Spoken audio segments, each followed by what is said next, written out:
Hi guys! Welcome to our vlog!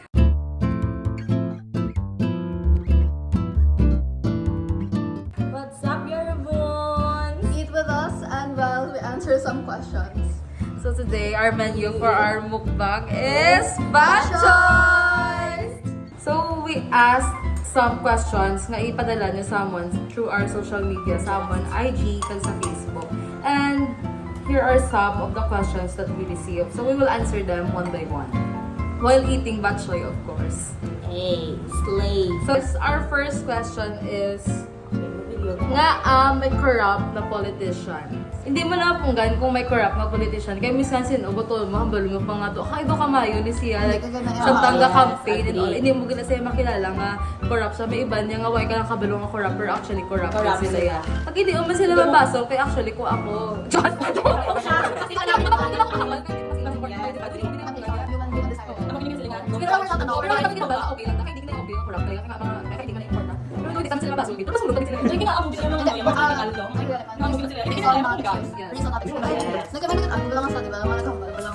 Like, ang mga quote-unquote poor, wala nga mga tao, usually why man din masyado, makakita lang ang desire din pala. Pero pag nakita mo na gano'n, nga kaya mo makuha ang something. Gusto mo magiging more and more. Yung tawag mo sa eskwelahan, kapag may corrupt na diba? Do ka like, Yes. hindi, gida madula ang corrupt Oo, minsan sa low skill, ganyan sa mga SK pa lang gani. Oo, treasurer sa classroom, Wala. gani, ginapaan.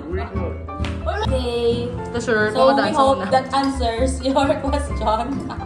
For our second questions here, Do you do you think think that politicians In in general general, are honest? Sige, do you think?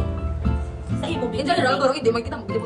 Kaya naman, feel ko, if you look at the politicians, so, hindi mo sila mapatigil kung hindi sila ihambal lang nila ang gusto mo ba Ano rin bilang ano, propaganda? Yeah. Like, sa propaganda pa lang nila, damo sila ginambay ang mga amon, pero sa nagtaog sila, diin mo yung propaganda, wala gid, diin na wala pinatabo. Ang amon guest, kinanglan naman Batchoy. Hi, hindi mo na sa vlog Hi, naman. hindi sa amon vlog. It's Jeric Villa from the other group. And for our next question, why is corruption still so rampant in today's... Even in today's day and age. Yes. So, Why? So, like this was said, nga hindi mo na mapunggan ang corruption. So, Sa una. kumasan ang balot na nga, let's stop the stigma. Kumbaga cycle na hindi na kumbaga madula sa industry subong. Kaya nag-corrupt sa like sa ton subong or like sa politicians.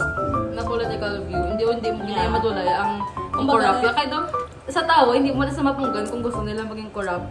Kumbaga disease na na sa ila guys, disease na nga do hindi gid maayo. There's no cure to that. How tinita ka ba, like kung saan, hindi siya madula. Pero like, we can only hope for the best. For the best. For our next question, ano ang difference between politics and political science? And usually, pinag-aaral sa pol sci. So, as grade 12 students, why pa kami actually pero like, we are future pol sci students. So, it's still connected sa amin. Still don't have the knowledge kung ano Pero ginawala we ang will try. ginatudlo sa political science. Pero we will try to answer course. this.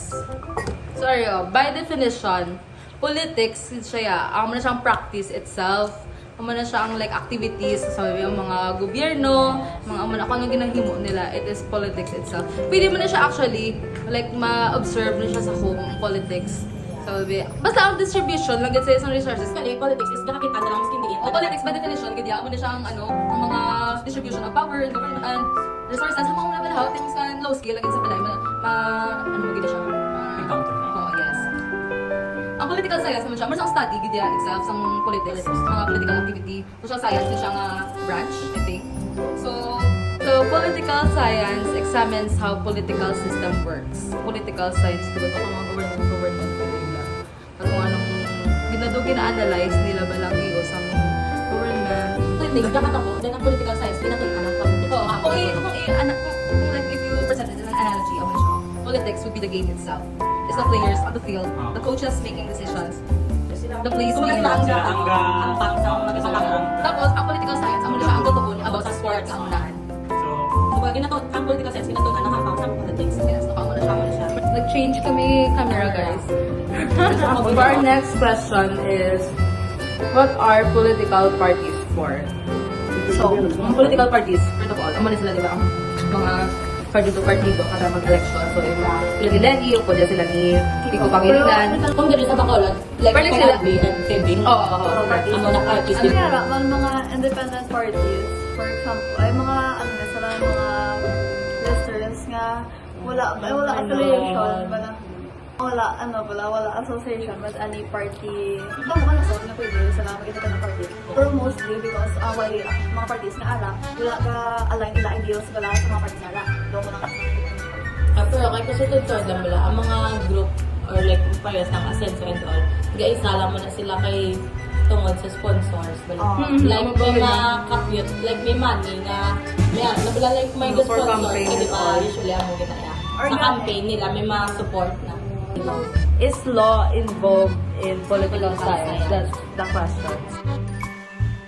So, to answer, yes, law is part of studying political science. Pero it's not directly, ganyan amo lang yan na yung gina-answer. Pero like, madalagad siya, kasi syempre, kayo political science, yun ang politics, and politics involve, involve making the law, involve how it is enforced, different political system, di ba?